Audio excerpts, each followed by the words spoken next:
ఇంటి ప్రధాన ద్వారంపై వినాయకుడి చిత్రాన్ని ఏర్పాటు చేస్తే ఏం జరుగుతుంది?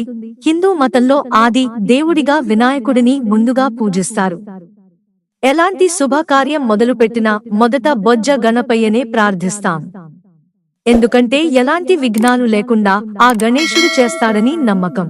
అందుకే ఇంట్లో ఏం చేసినా ముందు వినాయకుడిని ప్రార్థించడం అలవాటు.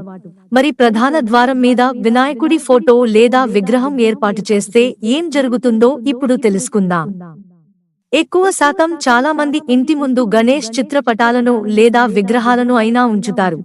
ఇంటి ప్రధాన ద్వారం పై భాగంలో గణేష్ చిత్రపటం ఉంచడం వల్ల ఎలాంటి అడ్డంకులు లేకుండా అభివృద్ధి జరుగుతుందని పండితులు చెబుతారు. ఇలా పెట్టుకోవడం ఇంటికి మంచి జరుగుతుందని నమ్ముతారు. ప్రధాన ద్వారంపై ఫోటో పెట్టుకోవడం వల్ల ఇంట్లోకి నెగిటివిటీ రాదు. ఇంట్లో అంతా పాజిటివ్ పరిస్థితి నెలకొంటుంది. కుటుంబ సభ్యులు మధ్య పెద్దగా తగాదాలు చోటు చేసుకోవు. ప్రశాంతంగా ఉంటుంది. అదే విధంగా ఇంట్లో ఉన్న వాస్తు దోషాలు అన్నీ తొలగిపోతాయి. ఇంట్లో మానసిక ప్రశాంతత కొనసాగుతుంది. మీరు ముఖ్యమైన పని మీద వెళ్ళినప్పుడు ప్రధాన ద్వారంపై ఉండే గణేష్ చిత్రపటానికి నమస్కరించి వెళ్తే ఎలాంటి అడ్డంకులు ఉండవు. మిత్రులారా, ఛానల్ సబ్స్క్రైబ్ చేసుకోవడం మర్చిపోకండి.